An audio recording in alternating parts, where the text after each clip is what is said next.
এই যে বড় ভাই, হ্যালো জনগণ, উনি হচ্ছে আমাদের সিলেটের গর্ব বলতে পারেন। নাই খুব দৌড়ানো নি, দৌড়াইতে দৌড়াইতে অবস্থা খারাপ ওনার। ফিটনেস ধরে রাখার জন্য এই হালকা একটা ম্যারাথন মারছি, আর কিছু না। আলট্রা ম্যারাথন আমি সিলেটের প্রথম ট্রায়াথলন কমপ্লিট করছি। ওনার কিছু এই রিলেটেড কিছু ভিডিও আছে, রানিং কিছু রিলেটেড কিছু ভিডিও ওনার হালাল রাবিব নামে একটা ইউটিউব চ্যানেল রয়েছে, তো ওইটাতে আপনারা পাবেন।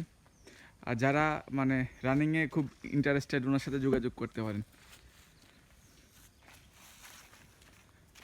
আদাব দাদা,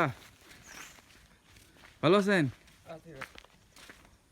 এই কাজে যাচ্ছেন? হ্যাঁ, এই কিসের কাজে, এই যে চা বাগান না রাবার? চা বাগানে। চা বাগানে না? আচ্ছা আচ্ছা। এই যে মানুষগুলোকে দেখছেন, ওনাদের যে শারীরিক গঠনটা যেমন দেখতেছেন, ম্যাক্সিমামে 90% বা 95% উপরে মানুষের শারীরিক গঠন এরকম।